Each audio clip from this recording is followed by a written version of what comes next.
कोणत्याही पदार्थाला स्वतःचा गोडवा देणारी असते ती साखर, आणि यासोबतच हीच साखर जेव्हा शरीरामध्ये अचानक वाढते त्यावेळेस शुगर एक आजार म्हणून कन्सिडर केला जातो. म्हणजेच जेवढी साखर गोड आहे, जेवढी ती चांगली आहे, तेवढीच ती हानिकारक सुद्धा आहे. आणि खरंच आपल्या देशासाठी सध्या ती हानिकारक ठरणार आहे. नेमकं काय कारण आहे, हे असं का बोललं जात आहे, कालचं द हिंदू एडिटोरियल याबद्दल काय सांगताय तर जाणून घेऊया आजच्या या व्हिडिओमध्ये. नेमकं द हिंदू मध्ये काय सांगण्यात आलं होतं की साखरेचे जे भाव वाढत चालले याबद्दल काही गोष्टी प्रामुख्याने ज्या प्रत्येक नागरिकाला माहिती असाव्यात, या गोष्टी ज्या आहेत त्या आज आपण एकदम साध्या सोप्या शब्दामध्ये समजून घेणार आहोत.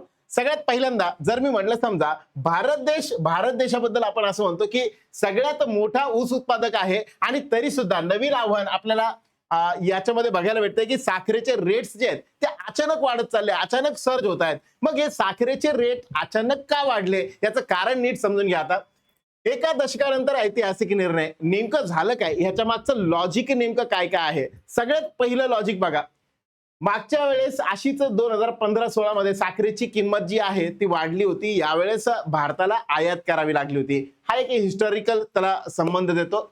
त्यानंतर दुसरं जर बघायचं आलं तर सध्याची स्थिती काय आहे, भारताने 31 ऑक्टोबर पर्यंत करमुक्त कच्च्या साखरेच्या आयातीवर परवानगी दिली आहे. आता बघा, भारत सरकार सध्या इम्पोर्ट करणार जी साखर भारतामध्ये सगळ्यात जास्त बनते, भारतात म्हणजे सगळ्यात जास्त साखर उत्पादन करणाऱ्या पैकी एक असणारा देश, हा स्वतःसाठी साखर जी आहे ती आयात करणार आहे, इम्पोर्ट करणार आहे, आणि ते पण ड्युटी फ्री इम्पोर्ट असणार आहे. मग हे ड्युटी फ्री इम्पोर्ट का केलं जात आहे हे ज्यावेळेस गव्हर्नमेंटला विचारलं जात आहे त्यावेळेस गव्हर्नमेंट याच्याबद्दल कारण जे सांगताय ते एकदम महत्वाचं कारण आहे, नीट समजून घ्या. भारत हा जगातील सर्वात मोठा ऊस उत्पादक आहे आणि प्रमुख साखर निर्यातदार देश आहे. मग सगळ्यात जास्त आपण एक्सपोर्ट करणारे आहोत साखरेच्या बाबतीतले, आणि मग तरी सुद्धा आपल्यावरती आयात करण्याची वेळ काय बनली, का आली, जाणून घेऊ. सगळ्यात पहिल्यांदा पहिलं जर कारण बघितलं तर डिमांड आणि सप्लाय यांचा लॉ. जे पण डिमांड आहे तेवढ्या डिमांडला पुरवठा जो आहे तो प्रॉपर झाला पाहिजे, सप्लाय तेवढा प्रॉपर झाला पाहिजे, हे पहिलं मत. बरोबर. आपल्याकडे जी उत्पादन केली जाणारी साखर आहे ती साखर आणि जी निर्यात केली जाते ती साखर, या आपल्याकडे जी उत्पादित केली जाणारी साखर आहे यातला बराचसा हिस्सा हा आपला निर्यातीमध्ये घातला. ठीक आहे. म्हणजेच काय केलं आपण बघा, साधारण गेल्या 2 महिन्यामध्ये देशांतर्गत बाजारात साखरेच्या किमती सुमारे 40% वाढल्या आहेत. का बरं वाढल्या? कारण सणांचा हंगाम आता येणाऱ्या काळामध्ये 2 महिन्यामध्ये वाढला.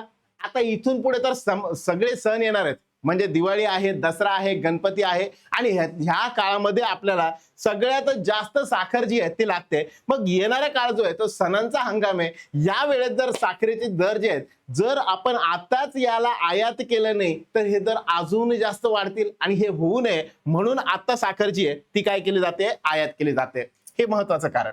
मग हे असं का झालं, ह्याच्या मागची कारण काय? सगळ्यात पहिलं कारण, याच्यासोबत अजून सरकारने 2 गोष्टी केल्या. पहिली गोष्ट ती की आयात केली जाते. दुसरी गोष्ट, सरकारने प्रतिबंधात्मक कारवाई केलेली आहे. प्रतिबंधात्मक कारवाई म्हणजे नेमकं काय, सरकारने काय केलंय तर यामध्ये जे पण असे आहेत की जे कंपनी असेल किंवा ज्या ठिकाणी साठा होऊ शकतो साखरेचा, मॅन्युफॅक्चरर्स असतील, साखरेचा यूज करणारे असतील, मोठे मोठे कारखानदार असतील, या सगळ्यांवरती बंदी घातलेली आहे की ह्यांनी 15 दिवसांपेक्षा जास्त साठा करून ठेवू नये.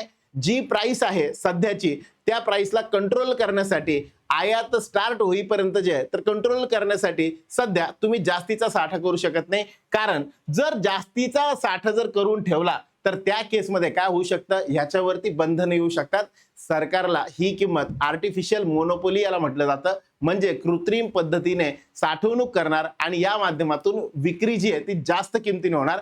अचानक प्राइस जे आहे त्या खूप जास्त वाढ, हे थांबवण्यासाठी 2 पर्याय केले. त्यातला पहिला पर्याय म्हणजे जे पण साठवणूकदार आहे, मॅन्युफॅक्चरर्स असतील, कोण कोण आहे ते पुढे सांगेल, या सगळ्या लोकांवर बंधनं टाकण्यात आलेली आहे. तुम्हाला आजपासून 15 दिवस पुरेल एवढाच साठा तुम्ही करू शकता, त्यापेक्षा जास्त नाही. यानंतर इन्क्रीजिंग सप्लाय. मग आता आपल्याला सध्या मार्केटमध्ये जेवढा सप्लाय पाहिजे 100, आपल्याला समजा समजण्यासाठी सांगतो 100 किलो आपल्याला साखर पाहिजे, समजा ते 100 किलो नाही, आपल्याकडे 60 किलो आहे. मग आपल्याला 40% काय करावं लागेल, आयात करावं लागेल. आणि हे जर नाही केलं तर 60% जी आहे तीच आपल्याला 60 किलो साखर जी आहे ती आपल्याला खूप महाग किमतीने कन्झ्युमरला सुद्धा विकत घ्यावी लागेल.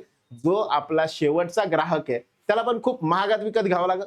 आणि हे गणित बघता मग ह्याच्यामध्ये आंतरराष्ट्रीय बाजारातून साखर आणून बाजारपेठेतील उपलब्धता वाढवणे आणि किमती स्थिर ठेवणे हा यामागचा उद्देश आहे.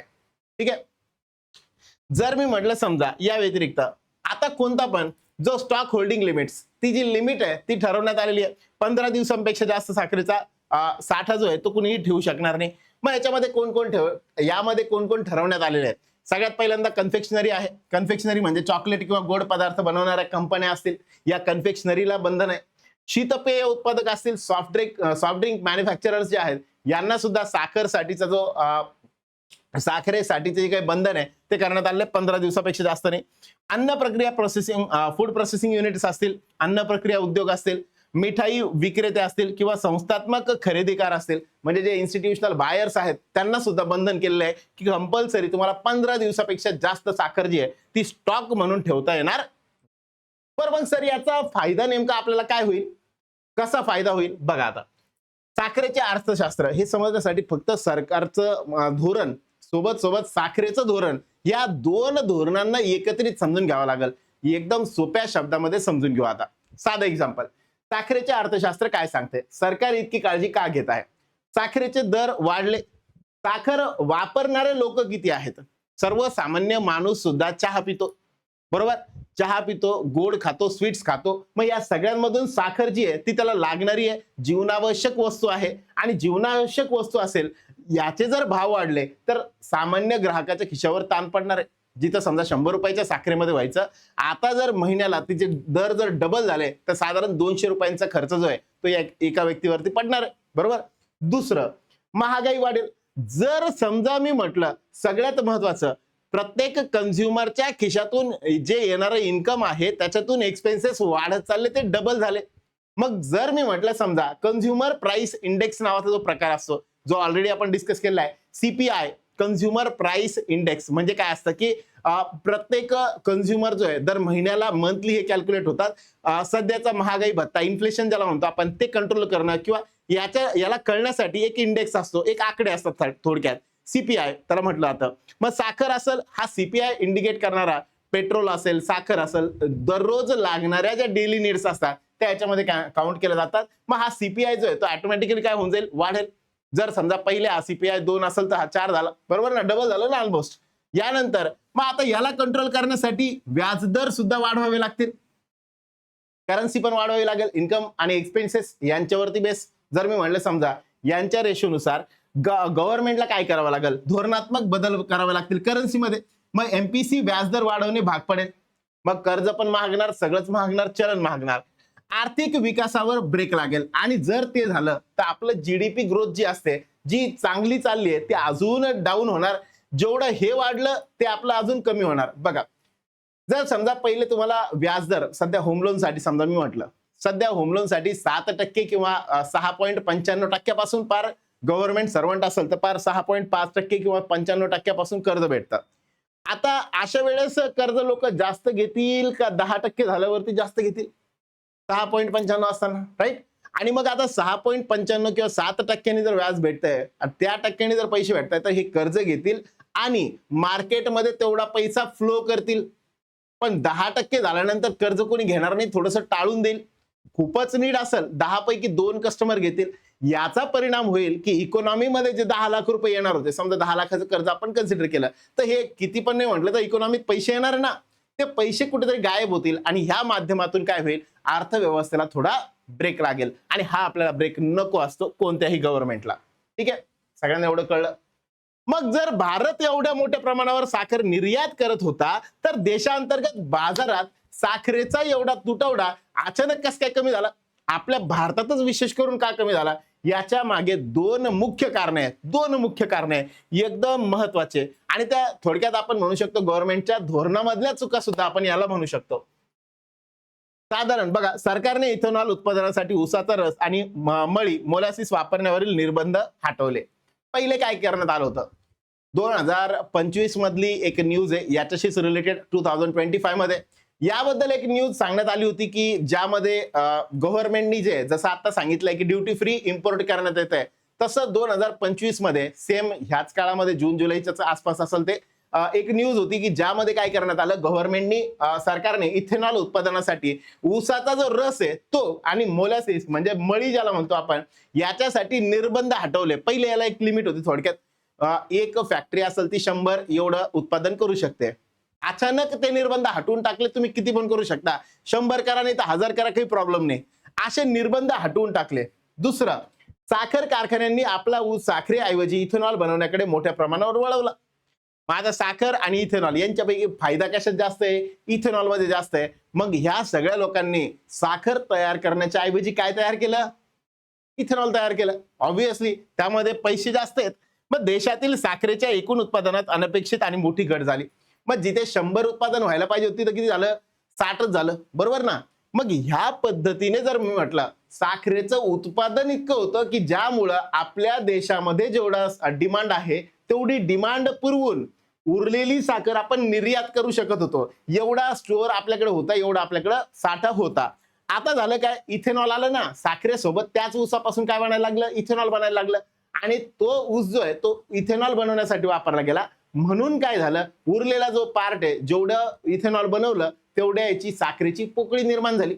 बरोबर? आता काय झालं? मग म्हणून काय करावं लागलं? बर, हे झालं पहिलं कारण. हे कशाचं होतं? इथेनॉल ब्लेंडिंग वालं. आता दुसरं एक महत्वाचं कारण, मागच्या मला वाटतं जानेवारी पासून तर डिसेंबर जानेवारी पासून आपल्याकडे आपण एक धोरण जे आहे, आपण गव्हर्नमेंटनी एक धोरण अंमलात आणलं होतं, ज्या माध्यमातून आपण एक्सपोर्ट वरती खूप जास्त काम करतोय. वेगवेगळ्या स्कीम्स याच्यामध्ये आल्या आहेत. एक्सपोर्ट जर तुम्ही करत असाल तर त्याच्यासाठी गव्हर्नमेंट सबसिडी देते. बऱ्याचशा काही स्कीम वगैरे याच्या माध्यमातून आणल्या होत्या. आता याच्यामुळे झालं काय? सुरुवातीला निर्यातीला परवानगी दिली. मोठ्या प्रमाणात साखर जी आहे, या वर्षातली जी काही साखर आहे ती मॅक्झिमम एक्सपोर्ट ओरिएंटेड प्रोग्राम्स आपले सुरू झाले आणि या माध्यमातून आपण निर्यात खूप वाढवली. निर्यात वाढवल्यामुळे झालं काय की आपल्या इथं जी बनलेली साखर आहे ती बाहेर गेली. बरोबर? ही जी साखर आहे ती काय झाली? निर्यातीमुळे बाहेरच्या देशांमध्ये गेली. नंतर डबल इम्पॅक्ट. एका बाजूला इथेनॉलमुळे ऑलरेडी उत्पादन कमी होतं, दुसऱ्या बाजूला जेवढी साखर शिल्लक राहिली ती साखर मॅक्झिमम कुठे गेली? 60 जी बनवली होती ती 60 पैकीच काही भाग कुठे गेला? तो गेला डायरेक्ट फॉरेन मध्ये एक्सपोर्ट करावा लागला. आणि तिसरं, यामुळं सरकारने नंतर निर्यातीवर पूर्ण बंदी घातली. परंतु तोपर्यंत मार्च पासूनच साखरेचा देशांतर्गत, मग मागच्या वर्षभरात जर आपण बघितलं तर पार मार्च पासूनच आपल्याला ही तुटवडा जो आहे तो जाणवायला लागला. त्यात तोपर्यंत पुरेल एवढी साखर होती आणि मग नंतर गव्हर्नमेंटने त्यावेळेस डिलेड रिॲक्शन हे जानेवारीमध्ये किंवा डिसेंबरमध्येच व्हायला पाहिजे होते की साखर येणाऱ्या काळात कमी पडणार आहे, म्हणून आपण याच्यावरती काम करायला पाहिजे. पण गव्हर्नमेंटने जेव्हा सांगितलं, मार्च मध्ये सांगितलं की एक्सपोर्ट बंद करा, तोपर्यंत ऑलरेडी लेट झालेलं होतं. तोपर्यंत ऑलरेडी आपल्या हातात जेवढी साखर आहे तेवढ्या महिन्यापुरती किंवा 2 महिन्यापुरती आपल्याला पुरल एवढाच साठा आपल्याकडे होता. आणि ह्या सगळ्यांमुळं कुठेतरी लक्षणीयरित्या कमी साखर असल्यामुळं, कमी साखरेचा एक तुटवडा निर्माण झाल्यामुळं ही सगळी कंडिशन तयार झाली आहे. मग 2 मेजर कारण आहेत. सगळ्यात पहिलं इथेनॉल ब्लेंडिंग आणि दुसरं आपण आपल्या देशावरती अनकंट्रोल्ड एक्सपोर्ट जे केलेलं आहे साखरेचं ते, हे 2 कारणांमुळे साखर जी आहे ती काय झालेली आहे? बऱ्यापैकी ती पुरवठा जो आहे तो सध्या आपल्याकडे कमी झालेला आहे. मग तज्ञांच्या मध्ये धोरणात्मक चूक झालेली आहे. पॉलिसी ही ज्या पद्धतीने बनवायला पाहिजे होती त्यामध्ये कुठेतरी चुका झालेल्या आहे, मिसकॅल्क्युलेशन झालेले आहे. तज्ञांची अशी अपेक्षा होती की भारतात मुबलक ऊस आणि साखरेचा साठा उपलब्ध आहे, आपण एकाच वेळी इथेनॉलसाठी ऊस वळवू शकतो आणि साखरेची निर्यात पण करू शकतो असं गव्हर्नमेंटला वाटलं होतं, तज्ञांना वाटलं होतं. But what was the reality? रियालिटीमध्ये हे झालं की जो साठा आपल्याकडे होता आणि उत्पादन यांचा चुकीचा अंदाज वर्तवला गेला. अंदाज जो आहे तो चुकला. देशांतर्गत मागणी पूर्ण करण्यासाठी साखरेचा पुरेसा साठा शिल्लक राहिला नाही आणि म्हणून सगळा गोंधळ झालेला आहे. तर हे होतं मेजर कारण. यामुळं आपल्याला सध्या साखर महाग विकत घ्यावी लागणार आहे. त्याला गव्हर्नमेंटने ही पण काळजी घेतली की आपल्याला शुगर सारखे आजार वगैरे होऊ नये म्हणून आपल्याला कमी साखर खावी असा सल्ला दिला जातोय. अजून एक दुसरा विरोधाभास बघा. आता ग्रँड इकॉनॉमिक आयरनी, सेव्हिंग फॉरेक्स आणि लुझिंग फॉरेक्स ह्या 2 प्रकारच्या स्ट्रॅटेजी असतात. आता नीट समजून घ्या बरं का, हे एकदम म्हणजे थोड्याशा कॉम्प्लेक्स कन्सेप्ट आहेत पण सोप्या शब्दात सांगतो. थोडक्यात काय, आपण काय केलं तर आपण एका साईडने जे बऱ्याचदा आपण म्हणतो ना की आपले आई वडील असतील किंवा जुने लोक म्हणायचे बघा, त्या लोकांच्या म्हणण्यानुसार नवीन लोकांना खर्च कुठं करावा ते कळत नाही, तुम्हाला तेवढी अक्कलच आली नाही असं ते बऱ्याचदा म्हणतात. म्हणजे काय, तुम्ही काय करता, नको तिथं पैसे खर्च करून ठेवता आणि नको तिथं वाचवण्याचा प्रयत्न करता. मग जर मी म्हटलं समजा आपल्या देशाच्या बाबतीत पण तसंच होतंय, आपले जे दिग्गज लोक आहेत त्यांच्या म्हणण्यानुसार किंवा जे ओल्ड जुने लोक आहेत त्यांच्या म्हणण्यानुसार काय आहे जाणून घेऊया आता हे. सेव्हिंग फॉरेक्स आणि लुझिंग फॉरेक्स असे दोन प्रकार असतात बघा. पेट्रोलमध्ये इथेनॉल का मिसळत होतो आपण पेट्रोलमध्ये इथेनॉल मिक्स करायला लागलो. काऊन करायला लागलो, काय कारण होतं याच्या मागचं? पेट्रोलमध्ये इथेनॉल टाकायचं कारण काय, पेट्रोल खूप महागडे, क्रूड ऑइल आपण तिकडनं इम्पोर्ट करतोय आणि म्हणून समजा ते क्रूड ऑइल आपण 100 रुपयाला घेतोय, इथं आपलं इथेनॉल जे आहे ते 80 रुपयाला बनतंय, तर मग 20 रुपये आपण त्यातून वाचत होतो. ओके, अरे यस ऑर नो? आता काय केलं आता आपण इथेनॉल इथं बनवायला लागलो आणि इथेनॉल त्याच्यामधनं वाचवायला लागलो. 100 रुपयामधनं 20 रुपये आपण वाचत होतो. आता झालं काय, आता जर आपल्याला इथेनॉल इथं बनवायचं आहे त्याच्यासाठी साखर इम्पोर्ट करावी लागणार आहे आणि ती जी इम्पोर्ट करावी लागते, इथेनॉल तर आपण बनवतोच आहे, पण वेगळी जी आपल्याला गरजेची साखर आहे, आपल्याला पेट्रोल पण लागणार नाही, साखर पण लागणार ना. मग जी आपल्याला गरजेची साखर आहे ती आपल्याकडे नाहीये, म्हणून आपण 120 रुपयांनी साखर त्यांच्याकडून घ्यायला लागलो. समजण्यासाठी नीट समजून घ्या बरं का. पेट्रोल आपण किती रुपयाने घेत होतो? 100 रुपयाने. आपल्याला जे आहे ते इथेनॉलमुळे ते किती पडायला लागलं? 80 रुपयाला पडायला लागलं. आता आपण साखर किती रुपयाला घेतोय? 120 रुपयाला इम्पोर्ट करतोय. अल्टिमेटली आपण मिळवलं काय? आपण जिथं होतो तिथंच आहे. पुन्हा अजून उलट खर्च जास्त वाढले. इम्पोर्ट समजण्यासाठी मी या कॅल्क्युलेशननी सांगितलं, पण ह्याच पद्धतीने जर मी म्हटलं समजा, तर आपण याच्यात वाचवलं काहीच नाहीये, आपण उलट अजून याच्यामध्ये जे आहे ते जास्तीच घालून अल्टिमेटली बॅलन्सच आहे. कच्चे तेल आयात करता आपण जे परकीय चलन वाचवलं, आता तेच चलन आपल्याला साखर आयात करण्यासाठी खर्च करावं लागणार आहे. जेवढं वाचवलं त्या डबल खर्च करावा लागू शकतं. म्हणून इथे थोडीशी काळजी घेणं गरजेचं आहे. आता नेमकी ही साखर कोणत्या देशातून आणली जाणार?